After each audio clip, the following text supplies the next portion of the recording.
Mattarello endoren autulien sino me maruan arhildinyar tennam barmetta. Smeagol'un evinden herkese merhabalar. Bu videoda hayatımızı yazdıklarıyla etkilemiş olan Tolkien'in çocukluk ve gençlik döneminde okuyup etkilendiği yazarları ve onların kitaplarını tanıyacağız. Bu şekilde Tolkien'in Orta Dünya'yı yaratırken kendisine esin kaynağı olarak kullandığı veya etkilendiği kitapları da görmüş olacağız. 3 Ocak 1892'de Güney Afrika'da Alman asıllı bir ailenin İngiliz çocuğu olarak dünyaya geliyor Tolkien. Küçüklüğünden beridir hikayelere meraklı. Annesi Mabel Tolkien artık hikayeler bitince kendisi bir şeyler uydurarak oğlunu mutlu etmeye başlıyor. Belki de annesinin bu özelliği Tolkien'in daha sonra edebiyata ve bu roman yazma olayına merak duymasını sağlayan detaydır. 4 yaşında okumayı söküyor. Hemen arkasından da yazma işini hallediyor Tolkien. Burada ilginç bir detay var. O bizim bildiğimiz klasik hikayeler, işte Hazine Adası veya Alice Harikalar Diyarında gibi romanları okuyor. İlginç buluyor ama hiçbirini beğenmiyor Tolkien çocukluğunda. Şiir yazdığı için şair. Dil bilimini seviyor, dillere olan acayip bir ilgisi var. O yüzden filolog ve akademisyen kariyerini düşünürsek de bir profesör Tolkien. Genel ilgi alanına baktığımızda Anglo-Sakson kültürüne ve edebiyata oldukça meraklı bir karakteri var. Tolkien 1. ve 2. Dünya Savaşları'nda aktif olarak rol alıyor. Hatta 1. Dünya Savaşı'nda aktif savaşa da giriyor. O cephe savaşı dediğimiz şeyi yaşıyor. 2. Dünya Savaşı zamanındaysa İngiltere onun daha çok profesyonel olduğu konuda yardım etmesini istiyor ve kriptoloji bölümüne dahil ediyor Tolkien'i. Tolkien daha sonrasında işte yaptığı çalışmalar ve yazdığı romanlarla bildiğimiz bir karakter. 1957 yılında emekliliğini ilan ediyor ve bundan sonra yazmayacağını açıklıyor. Hatta karakterini şu şekilde de anlatabiliriz. O 1960'larda edindiği o inanılmaz popülerite, işte kitaplarının satışlarının o inanılmaz artışı, inanılmaz genişleyen okur çevresinden o kadar sıkılıyor ve yoruluyor ki bu popülariteyi elinin tersiyle itiyor ve Bournemouth şehrine İngiltere'nin taşınarak daha sessiz bir yerde eşiyle beraber zaman geçirmek istiyor Tolkien. Tabii Edith Tolkien'le bu geçirdiği sessiz, sakin hayatın içinde biliyoruz ki üretmeye ve bazı notlar almaya devam ediyor. Çünkü onun o orman gezileri, o doğa yürüyüşlerinin de etkilediği hikayeleri var Tolkien'in.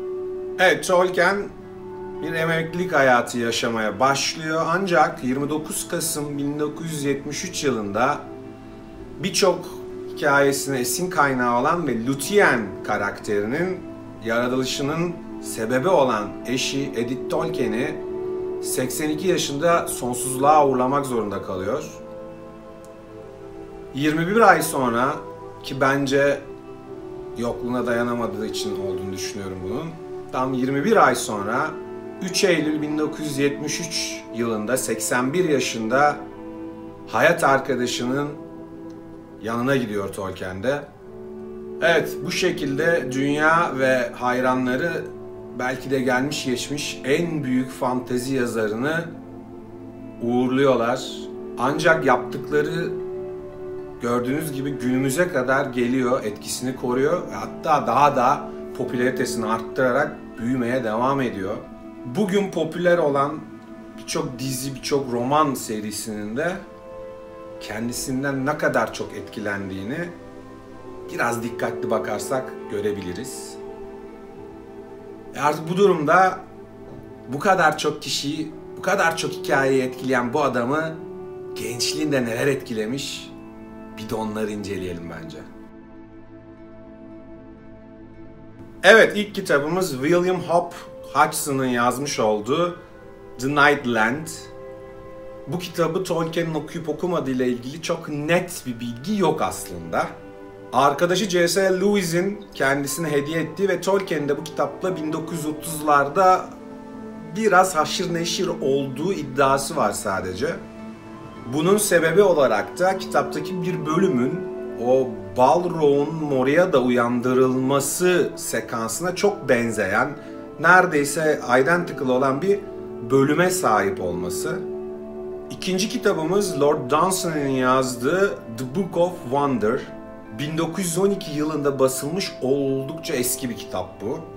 1967 yılında Dennis ve Chris Plummer isimli iki gazetecinin sorduğu bir soru üzerine, yani bu Tolkien'e diyorlar ki şimdi yeni bir dil yaratmak havaya üflemek gibi bir şey.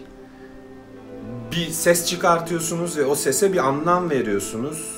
Siz bu dil olayına nasıl bakıyorsunuz diye soruyorlar. Tabi bu Tolkien'in o dil veya kültür yaratma fikrine tamamen aykırı bir görüş. O da örnek olarak bu kitabı söylüyor.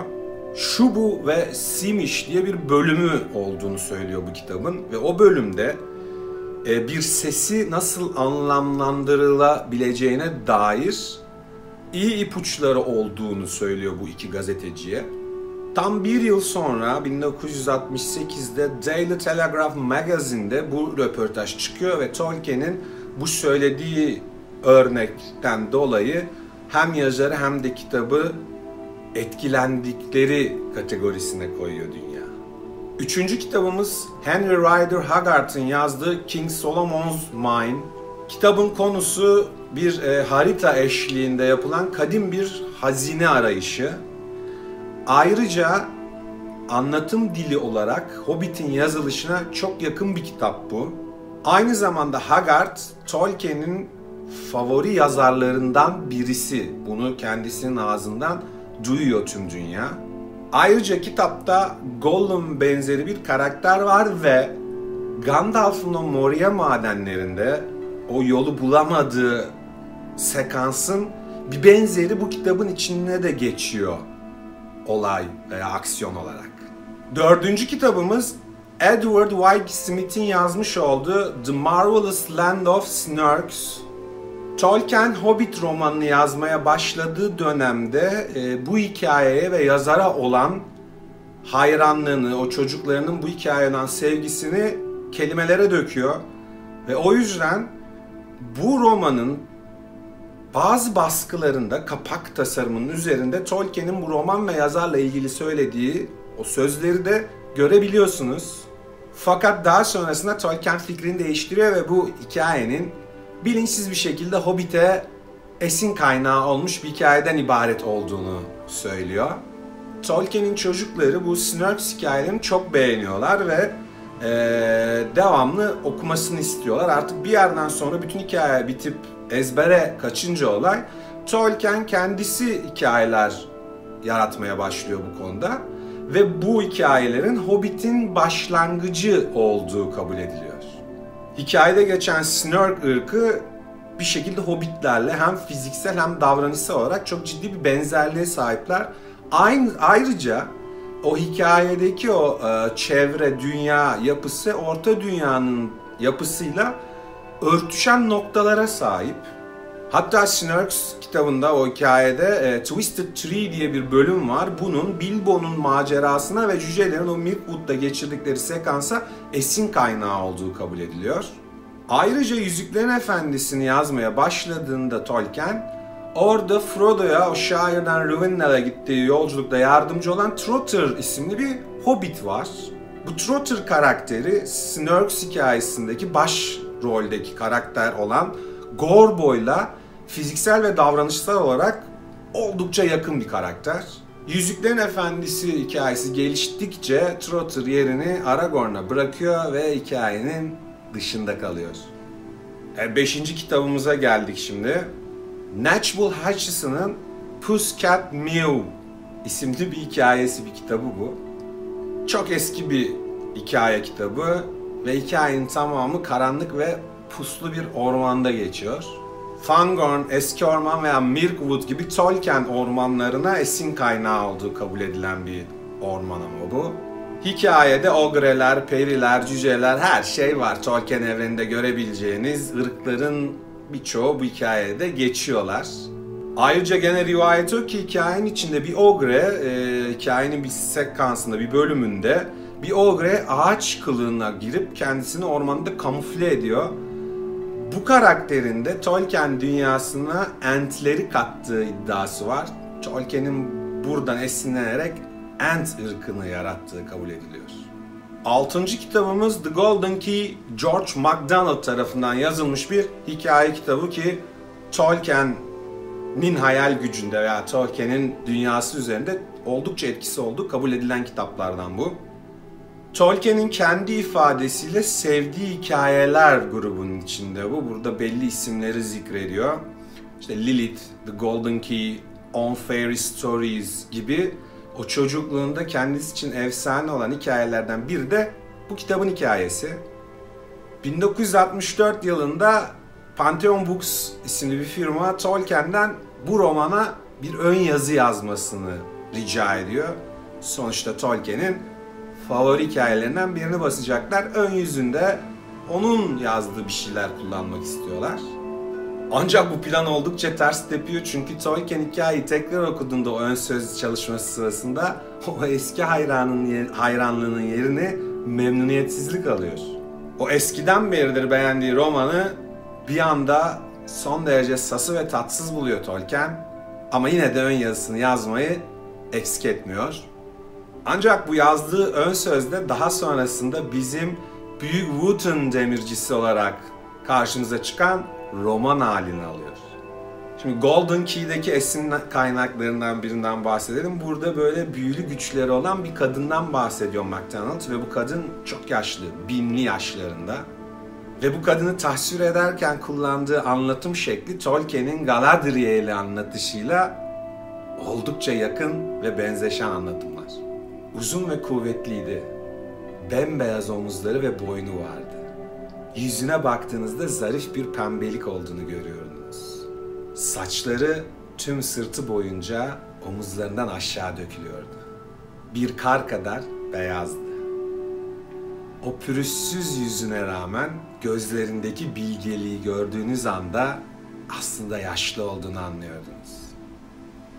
George MacDonald, Tolkien'in gençliğinde oldukça geniş bir yere sahip olduğu kabul edilen ve ciddi hayranlık duyduğu bilinen birkaç yazardan birisi.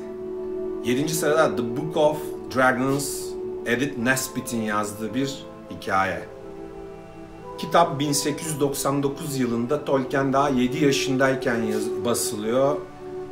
Tolkien'in de okuyup okumadığıyla ilgili çok net bir bilgi yok aslında kitapla ilgili. Ancak Tolkien'in yazdığı bir mektupta 7-8'li yaşlarında yeşil bir ejderha ile ilgili bir hikaye yazdığı ifadesini görüyoruz.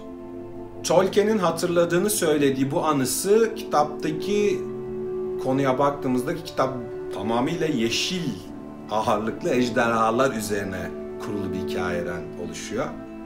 Özellikle bir tanesi var ki bu ejderhalardan Hamlet Çiftçi Giles romanındaki o ejderha ile özellikleri yine örtüşen bir karakter.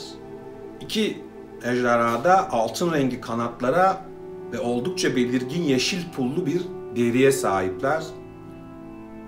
Az çok hatırlıyorum dese de tahminimce okumuş olduğu ve etkilendiği bir hikaye bu da. 8. sıramızda The Red Fairy Story var. Andrew Lang tarafından yazılmış bir roman.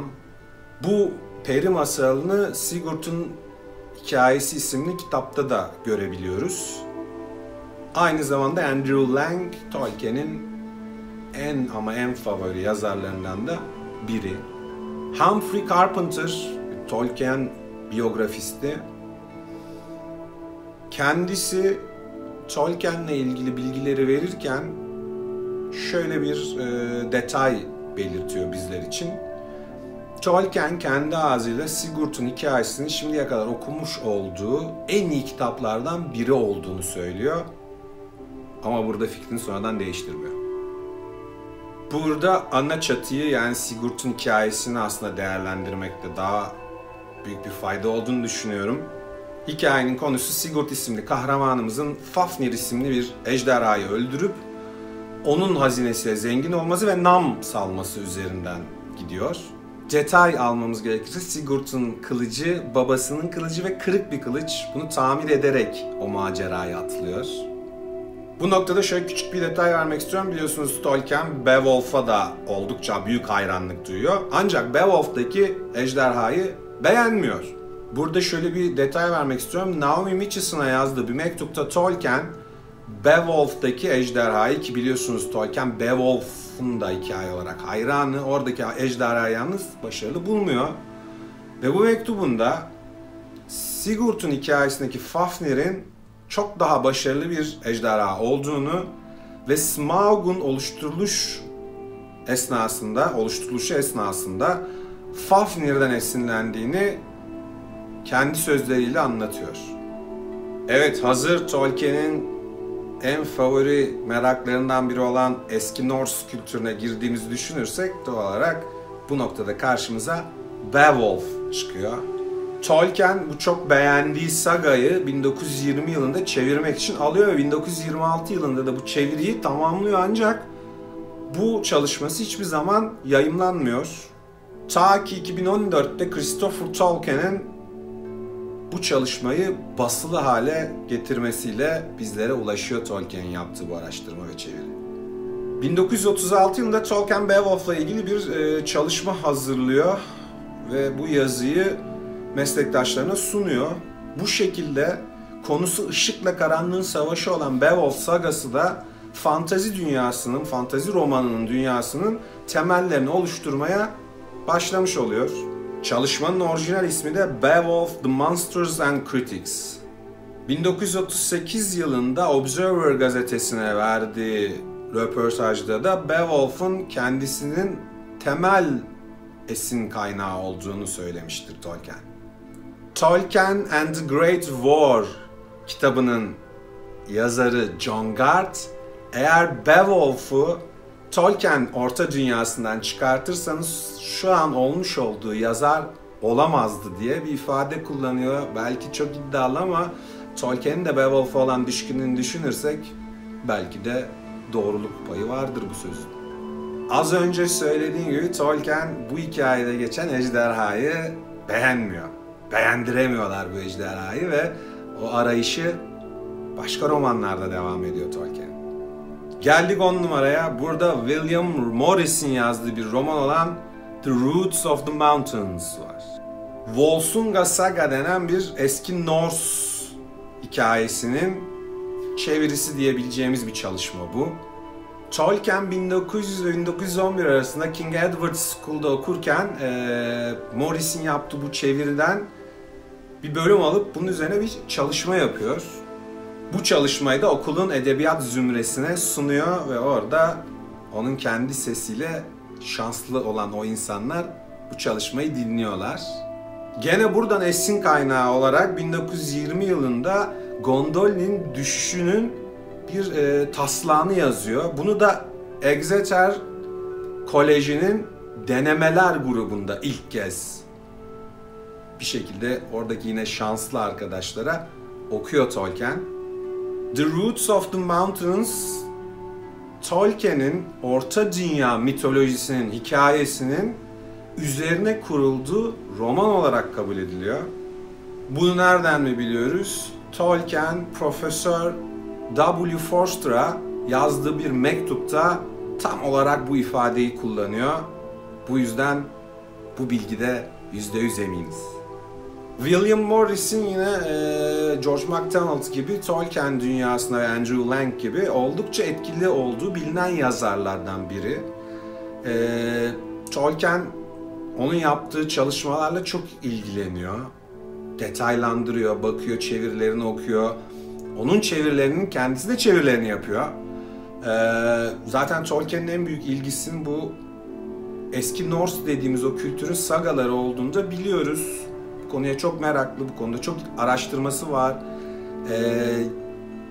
çıkarttığı ırklar, oluşturduğu ırklar, dillerde bu etkiyi de çok net görebiliyoruz. Sonuçta o dil bilgisine ve toplumların edebiyat kültürlerine olan merakı kendisini dünya haritasının kuzeyine yönlendiriyor. Bu noktada da Morris'in çalışmalarının birçoğunu severek ve beğenerek okuduğu, değerlendirdiği biliniyor üstadın. Evet, bu videomda Tolkien'in etkilendiği 10 hikayeden bahsettim. Umarım eğlenmişsinizdir. Kitapların birçoğunun orijinal ismini söylemek zorunda kaldım çünkü kendilerinin Türkçe basımı yok. Biliyorsunuz bizde de çevrilirken bazen çok ilginç çeviriler yapılabiliyor. O yüzden bir yanlış anlaşılma olmaması için kitapların orijinal isimlerini söylemeyi tercih ettim. Belki arayıp bulmak, almak istersiniz çünkü eBay'de, Amazon'da bu hikayeler, bu romanlar, bu kitaplar var. İlerleyen zamanlarda ben mutlaka bunları koleksiyonuma katacağım. Çünkü sonuçta Tolkien eserleri kadar Tolkien'in esin kaynağı olan eserler de ilgimi çekiyor. Evet, bir videomuzun daha sonuna geldik. Kendinize iyi bakın, sağlığınıza dikkat edin. Bizimle kalın, bizi sevin.